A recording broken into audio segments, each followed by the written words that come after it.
कि अगर हिम्मत है तो निष्पक्ष चुनाव कराएं तो पता लग जाएगा, दूध का दूध और पानी का पानी हो जाएगा। जो मुस्लिम और दलित बाहुल्य गांव है उनके चारों तरफ पुलिस का बहुत बड़ा जो है जत्था लगाया गया है। ये लोकतंत्र की हत्या का पर्व जो आज आप मना रहे हैं, जैसी आशंका थी ठीक वैसा ही हुआ। यूपी की 9 विधानसभा सीटों पर हो रही वोटिंग के दौरान मीरापुर विधानसभा क्षेत्र में कई इलाकों में जमकर बवाल हुआ। लाठीचार्ज होने के बाद पथराव हुआ। देखते ही देखते इलाके में अफरा तफरी मच गई। तमाम विपक्षी दलों ने सीधे सीधे प्रशासन और पुलिस पर सरकार के पक्ष में काम करने का संगीन इल्जाम लगा दिया है। आजाद समाज पार्टी के अध्यक्ष और नगीना सांसद चंद्रशेखर ने चुनाव आयोग को भी कटघरे में खड़ा कर दिया। इल्जाम है कि मुस्लिम और दलित वोटरों को वोट करने से रोका जा रहा है।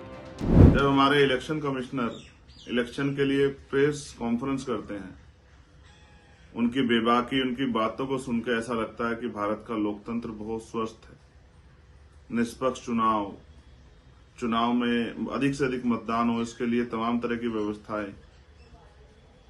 लेकिन आज उत्तर प्रदेश में 9 सीटों पे उपचुनाव है और जिस तरह से पुलिस एडमिनिस्ट्रेशन सत्ता के एजेंट बन गए हैं और इलेक्शन कमीशन सो गया है, ये किससे छिपा हुआ नहीं। मीरापुर के 50 गांव ऐसे होंगे जहां मुसलमानों को, दलितों को वोट नहीं डालने दिया जा रहा है।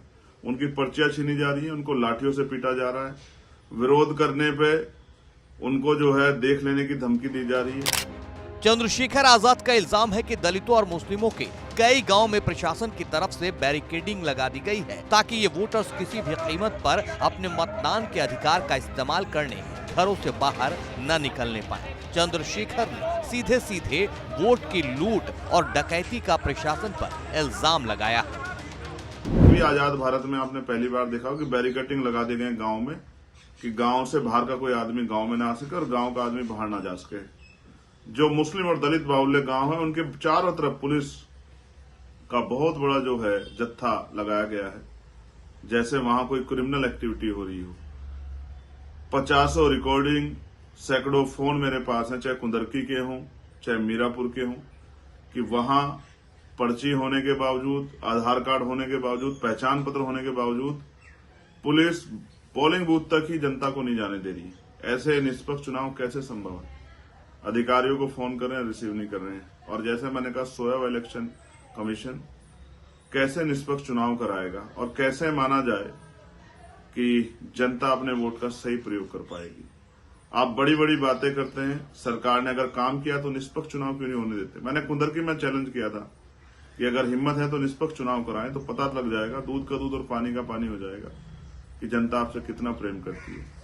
आज सरकार और सरकार के इशारे पे सारी सरकारी मशीनरी जनता के वोट के साथ डकैती कर रही है, लूट कर रही है और सरकारी मशीनरी का दुरुपयोग सत्ता में बैठे लोग कर रहे हैं। ये अच्छा नहीं है। चंद्रशेखर ने पुलिस और प्रशासन के साथ मिलकर लोकतंत्र की हत्या का संगीन इल्जाम लगाते हुए कहा है कि जनता अपने वोट की ताकत से आपको सबक सिखाएगी। ये लोकतंत्र की हत्या का पर्व जो आज आप मना रहे हैं, ये इसका जवाब जनता आपको आने वाले समय में भी देगी।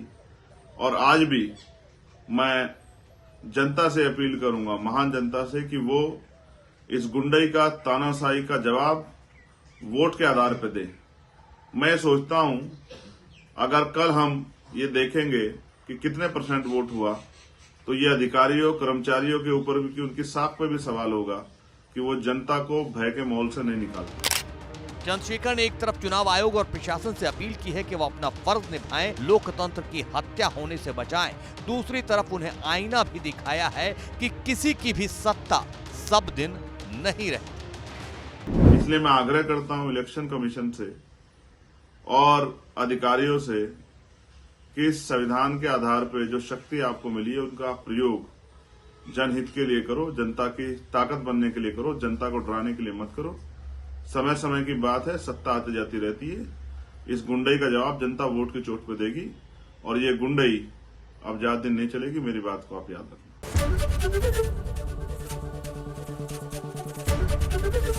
एबीपी गंगा, खबर आपकी, जुबान आपकी।